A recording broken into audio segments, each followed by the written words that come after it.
I was just about to start filming from this angle, this terrible angle, and then I realized you can see my square of chocolate in the corner. I hate myself.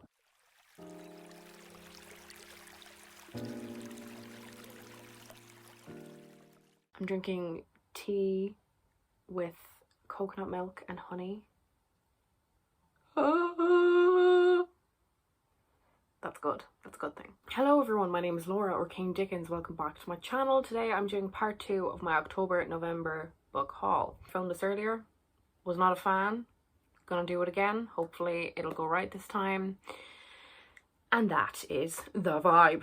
I have quite a few books to show you, so I'm going to get right into it. But first, I want to show you a notebook that I bought today. The reason I'm showing this is because I'm really interested in the brand. I'd never heard of it before, but it is an Irish brand. It's Irish owned from Cork. They create recycled notebooks from old paper cups. The company is called Badly Made Books, and like I said, it is a Cork company, so you'd be supporting a small Irish business. And I just think it's so pretty.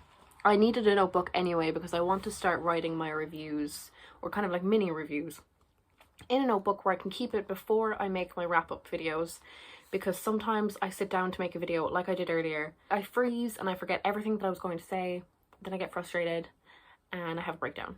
So I picked this one up because it reminded me of Folklore by Taylor Swift. I don't know, there's just something about it, the trees and the kind of gloominess, but still very beautiful and subtle and neutral. So this one practically fell into my lap today. So Badly Made Books, check it out. With this little bundle of books here, I have covered a few genres. I have a memoir, I have some classics, I have some YA, fantasy and fiction, I have some magical realism, and I have some historical fiction, and I think that's everything.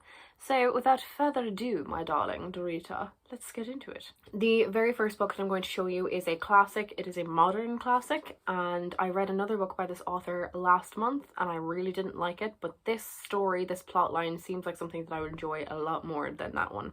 The book is Jamaica Inn by Daphne du Maurier, and the book that I read last month was Rebecca by Daphne du Maurier. Mary Ellen is our main character in Jamaica Inn, and her mother has just passed away, so she picks up what's left of her life and goes to live with her one remaining living relative called Aunt Patience, who lives in the Cornish moors in the middle of nowhere with her husband. As soon as Mary Ellen gets to Jamaica Inn, she realises quite quickly that she's made a mistake in going there. She's not really wanted by Aunt Patience's husband. His name is Joss Merlin. He's extremely negative and he is also abusive towards her aunt. Very early on, Mary Ellen realises that Jamaica Inn is a meeting ground for a gang of criminals in the area who regularly smuggle and murder to get what they want. Because Jamaica Inn is kind of in the middle of nowhere, she has nowhere to go, no one to turn to, and she is pulled into their dangerous crimes. I watched the BBC adaptation. I will insert a photo here. I watched it a few weeks ago. I really enjoyed it, and so I decided to pick this up even though I didn't like Rebecca. I think I didn't like Rebecca because I don't like reading about rich people. I just don't care. I don't care about your problems. This reminds me more of one of my favourite books, Wuthering Heights by Emily Bronte. I love the Brontes, they are my favourite authors. Even just from watching the adaptation, I get the vibe that it's a very November, autumny story, and I really enjoyed the adaptation, so I'm very excited for Jamaica Inn. Yes, my next book is The Dearly Beloved by Cara Wall. It is about two couples, Charles and Lily and James and Nan, in Greenwich Village in 1963. Charles is interested in joining the ministry, but then he meets Lily and he falls in love with her, and she is completely faithless. Ever since her childhood, she has just no interest in religion anymore. So he is conflicted between joining the ministry and following his relationship with Faith, and his relationship with Lily that is just after starting and just after blossoming. And then we have the second couple, James and Nan.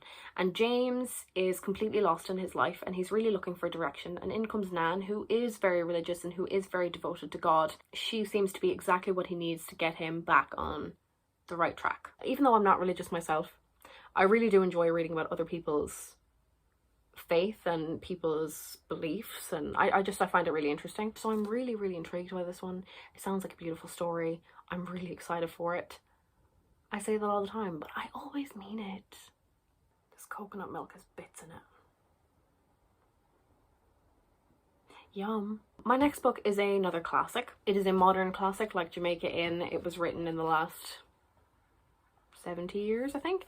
And it is We Have Always Lived in the Castle by Shirley Jackson. I found it very hard to get a brief synopsis of this online without them trying to go into spoilers. But what I do know is that we're following two sisters, Mary and Constance. I believe Mary is our main character. And they live with their Uncle Julian, and the rest of their family is dead. And they're kind of outsiders in their town.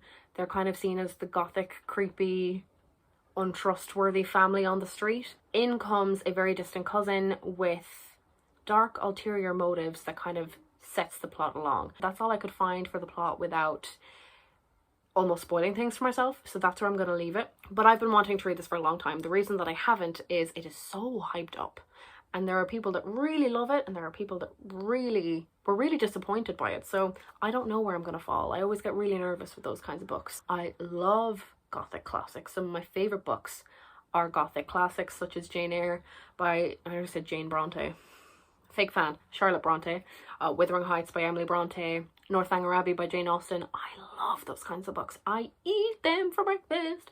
And so even though this is a modern classic, it is gothic. I will most likely, in my mind, I will most likely like this. So we shall see, shan't we? My next one is a YA fantasy. Sorry, I was just chewing chocolate. My next book is a YA fantasy that is all over the place at the minute. It is doing so well, and it is being compared to one of my favorite series from when I was a teenager. A lot of us have read it. The series that it's being compared to is City of Bones. That's not the name of the series. The Mortal Instruments by Cassandra Clare, but it's specifically being compared to City of Bones. I don't know why. Anyway, the book is Legendborn by Tracy Deonn. In Legendborn, we are following a young woman called Tracy Deonn. No, her name's not Tracy Deonn.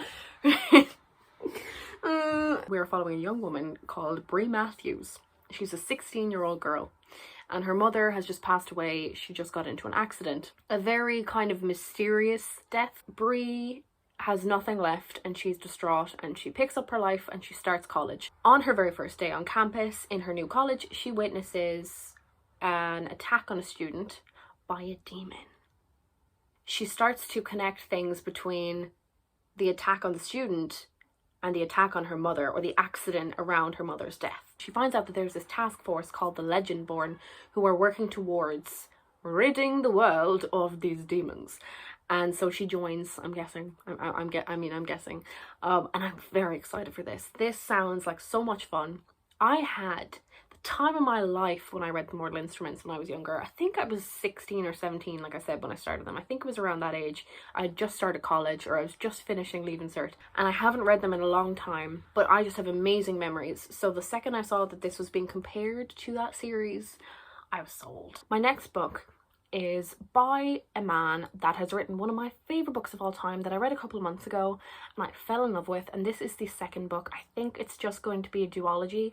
I actually don't know if he set out to make it a duology at all, but the first book did so well that there's now a second one, or a companion novel, I don't know. The book is Before the Coffee Gets Cold, Tales from the Cafe by Toshikazu Kawaguchi. The first book is just called Before the Coffee Gets Cold. I read it in September maybe, and I gave it a 5 out of 5. It is one of my favorite books of the year. We're following a little cafe, very hidden, in Tokyo, Japan. Very few people know about it, but the people that do know about it know that it has a magical ability.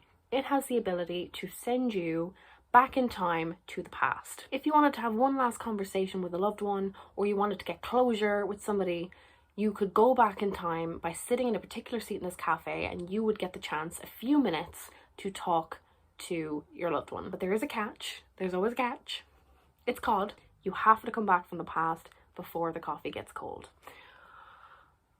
I loved the first one. It was stunning. It made me so happy, made me so emotional. I cried like an ugly rat, and I don't regret it one bit. In the very first book, we follow 4 relationships, and this one, it is the exact same. I'll tell you now who we follow. We're following best friends, a mother and son, lovers, and a married couple. I love his writing, and I love this world, and I love these characters, and I can't wait to meet the new ones in this book. I'm very excited, and I'm very grateful, and I'd like to thank my mum. Next book is also a classic. I'm going to stop showing you classics after this. I think that's all of them. The book is... I'm still eating chocolate. The next book is Lord of the Flies by William Golding. With the Lord of the Flies, we are following a plane crash, and the only survivors that are left are a group of young schoolboys who have to gather together, stay together, and wait to be rescued on this little island. I like going into classics not knowing a lot and kind of just figuring out the reason for the hype myself, if that makes sense. I'm guessing because of the cover that maybe they're not going to be rescued and they're going to go insane, or they're going to start like turning on each other or something. I could be completely wrong. There's another edition of this book that has an introduction written by Stephen King, and that is why I picked this book up. I've become interested, or I want to get interested, in reading some of my favorite authors' favorite books. His introduction isn't in this edition, but that's fine. That's not the reason I picked up the book. But the reason I picked up the book is because it's one of his favorites. And so I'd like to give it a go, you know? Not me asking myself why I'm hyper when I'm just after eating like 60 pounds of chocolate. My next book is The Black Kids by Christina Hammonds Reed. This story is following a young woman called Ashley Bennett. She is living in Los Angeles in the year 1992. She is a young black girl. Her life is going very well. Everything is on the right track. One day, 4 LAPD officers are acquitted for beating a man half to death, a black man called Rodney King. After this event happens, Ashley is no longer seen as a young woman on the right track. She is seen as one of the black kids. She's instantly put in this box and seen as dangerous when she hasn't done anything wrong. And she's obviously put in that box because she's black. Violent protests start breaking out in the city in LA, and Ashley has to look at the group around her and assess who has her back and who is after going against her because everybody else is. I have this one very high up on my TBR, and I really do hope to get to it soon. My next book is Orphea by Joanne M. Harris. I believe that this is a YA fantasy. I could be completely wrong on the YA front, but it is a fantasy and it does contain fae.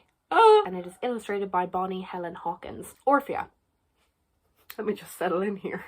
Orphea is about a young mother whose daughter has just been kidnapped by fae, and she has to set out on a journey and find her. She doesn't know whether she's dead, she doesn't know where she is, but this is her daughter and she needs to find her. I really liked that it's from the mother's perspective. It's the mother's story trying to find her daughter. I like that it's from the adult's point of view. The illustrations in here are fab. They're so pretty. They're very traditional, but kind of with a modern twist. That's just one example. This is just the inside cover, but it's just beautiful. Look at me peeking out. It's just beautiful. I'll show you one more. I'm just going to cover that sentence. Look how pretty. I want that tattoo. Let me put it near the ring light. Just fabulous. My last book, I just kicked my ring light, is a memoir. I feel like he's a man that we all love. It's Matthew McConaughey, okay?